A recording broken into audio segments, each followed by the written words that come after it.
Assalamu alaikum, hamjambo wapenzi watazamaji, karibuni tena katika channel yangu ya mapishi Husna's Kitchen, na leo hii nimewaleteeni jinsi ya kuandaa kababu za tuna. Makinikeni nami hadi tamati. Mahitaji yetu ya leo, utahitaji vitunguu maji vilivyokatwa vipande vidogo vidogo, maji ya limao, karoti moja ulioipara, hoho ya kiasi ambao umekata vipande vidogo vidogo, majani ya dania, vijiti vyako, breadcrumbs ambao ni chenga za mkate, kitunguu saumu pamoja na tangawizi ulivyoponda kwa pamoja, tuna zako za mkebe vikebe viwili, mayai yako matatu lakini tutumia yote, meat spices yako ya kiasi ambayo ni kijiko kimoja, manjano kijiko nusu cha chakula, paprika ya unga kijiko nusu cha chakula, pilipili manga kijiko nusu cha chakula, royco cube moja, garam masala pamoja na dania ya unga. Mwishowe tambi nyembamba, ila sio lazima kama hauna, na mimi sikuzipata zile ambazo ni nyembamba. Kwanza kabisa tutaanza kwa kuweka tuna wetu mkebe, na kisha tutaubonda bonda ama tutausaga vizuri. Kisha tutafuatilia kwa kuweka spices zangu zote ambazo nimewatajia mwanzoni kama unavyoona katika video.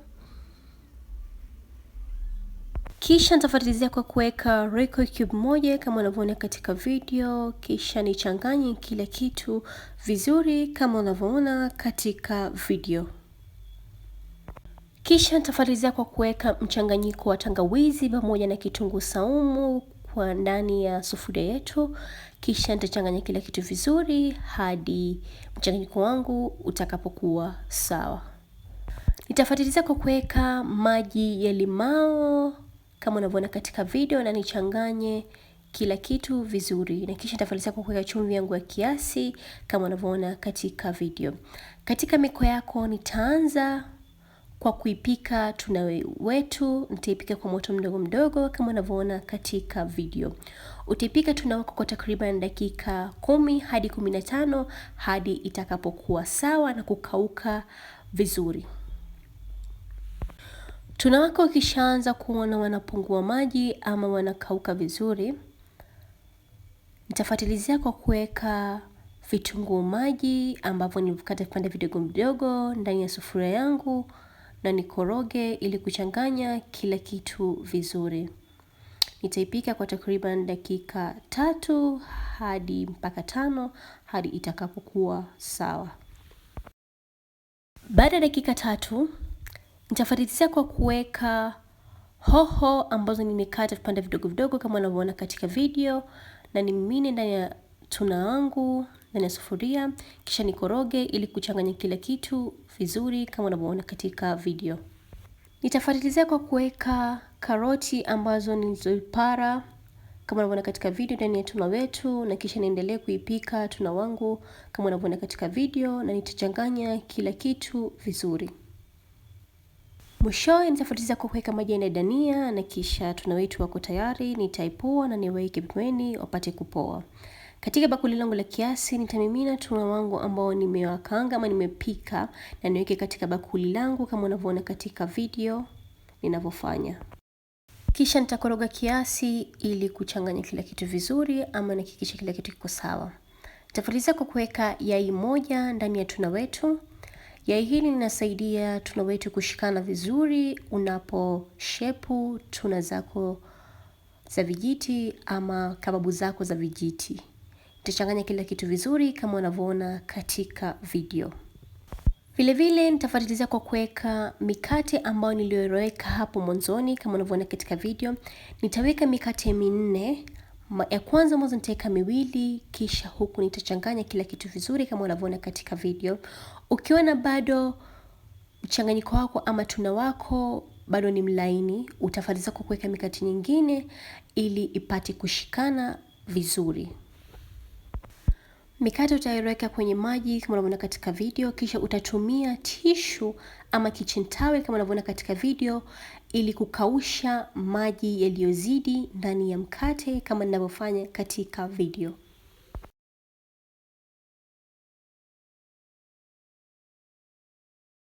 Baada ya kukausha mikate yangu, nitaweka ndani ya bakuli langu, kisha nichanganye tuna wangu pamoja na mkate hadi itakapokuwa sawa na kuwa mgumu vizuri katika kushepu kababu zangu za tuna.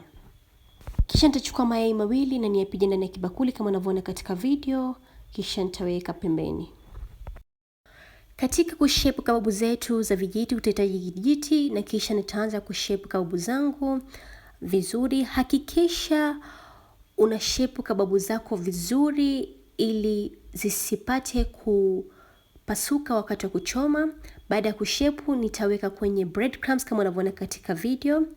Kisha baada ya kuweka kwenye breadcrumbs ama hizo chenga za mkate, nitaweka ndani ya mayai ili kushikanisha wakati ninapoweka tambi.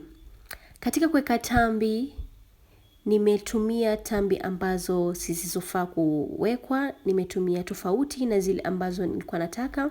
Kwa hivyo nitaweka ama nitafanya kababu mbili na nione zitakavyotokea, lakini hazikutokea vizuri.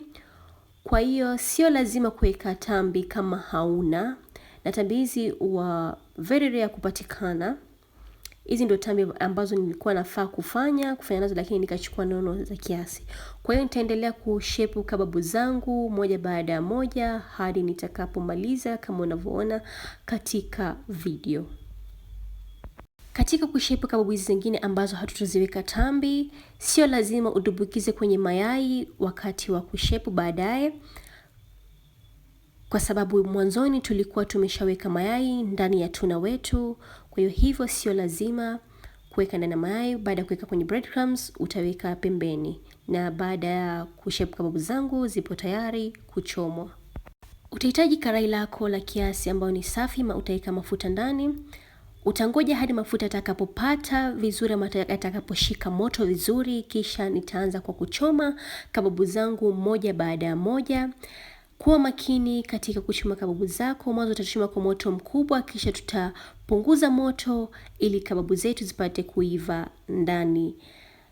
Usizikoroge kababu zako hadi utakapoona zimeanza kukauka, ndio utageuza upande wa pili, kwa sababu huwa ni rahisi sana kupasuka ndani ya mafuta. Kisha baada ya dakika chache nitageuza kababu zangu za vijiti upande mwingine ili zipate kuiva pande zote mbili vizuri na kukauka vizuri.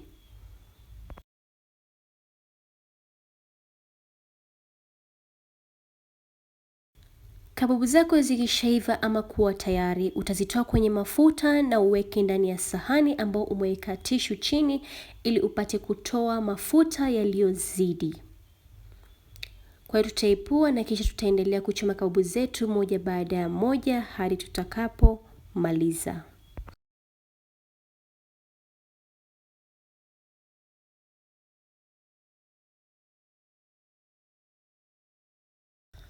Kwenye kuchoma kababu zetu mbili za mwisho tutazichoma, lakini tumetumia tambi ambazo sizo. Hizi zilikuwa nyembamba lakini hazikuwa nyembamba kama vile nilivyokuwa natarajia.